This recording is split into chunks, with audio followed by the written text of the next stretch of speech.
And welcome back to The Watchman. We are here at the majestic Mount Hermon. And folks, look who we ran into up here.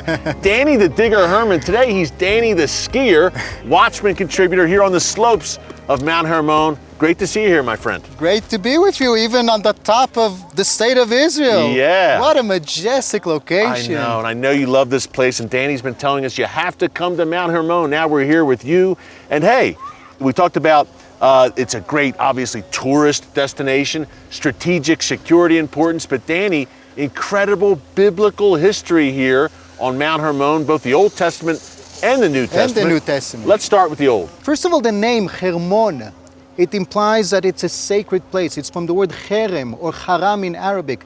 It means sanctified, okay, or reserved for sanctity. And the ridge right in front of us, okay, now you have a military post because it's close to the border. In the Middle Ages, the Jews and the Muslims identified it as the place of the Betarim event, an event documented in the chapter 15 of the book of Genesis, where Abraham is commanded to give sacrifice, and at the end, God promises him, one day, your descendants will inherit all of this. Wow, and you can see what a vantage point, Danny. So God Almighty showed the patriarch Abraham, this is where he showed him the land. And it doesn't get, the view doesn't get better than here. No. Now, also the New Testament, in my humble opinion, relates to this area, the event of the Transfiguration. Now, I know, and you probably know, most of the Christians identify it on Mount Tabor, just next to Nazareth. But for one thing, Mount Tabor was inhabited in the first century.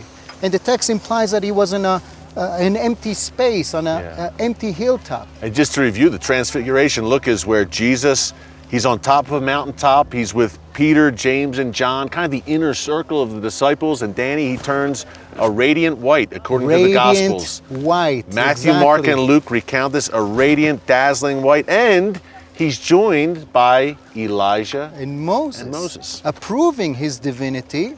And the event in some Gospels happens right after he's in Caesarea Philippi, which is right down here. It makes much more sense that they climbed up to this sacred mountain and experience this rather than walk all the way down back to Nazareth and Mount Tabor. Yeah, and 2 Peter also recounts that. Peter was here, obviously, at the point of the Transfiguration. And he says, number one, that a voice came from heaven. This is my son. I love him. Listen to him. And number two, Peter says it happened on the sacred place. And Mount Hermon, as you said, means the sacred place. The sacred place, the confined place for sanctity. And it's just after the event in Caesarea Philippi where Peter is given the name or nickname Peter. Yes. Petros, rock. Okay, because his faith is so solid. Yes. Okay, Caesarea Philippi is actually right beneath us, Eric. Right. We should film there also one day. We should. It's another great place here in the land of Israel. Hey, you know, also we talk about the Old Testament connections to Mount Hermon. The book of Psalms talks about the dew of Hermon. It really was a legendary place in the mind of Israelis, really going back 3,000 years. Hermon and the Carmel are symbols for the beauty of the creation of God. Okay? And what a place. What a place. It doesn't get better than this. It is. Danny, this is just absolutely stunning and beautiful. We were saying, hey, a lot of people think Israel's all desert, it's in the Middle East, but no. What a gem here, the northernmost point of Israel, Mount Hermon. Especially in January, February, after there's some heavy snow, it's majestic. You're like in the Swiss Alps right now. This is Israel. This is the Middle East, folks, Mount Hermon. Now, I don't want to hold you up any longer. You've been looking forward to getting up here on a little ski vacation. So yes. Danny the Digger / Danny the Skier is going to slide all the way down to Caesarea Philippi. Thank you, my friend. Go ahead. We'll see you again soon here in the land. Thank you, Danny the Skier. Watchman contributor Danny the Digger Hermon. He's a man of many talents, folks.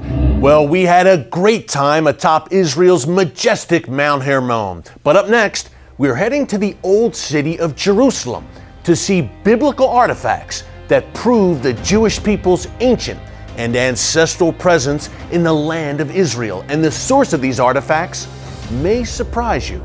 Don't move.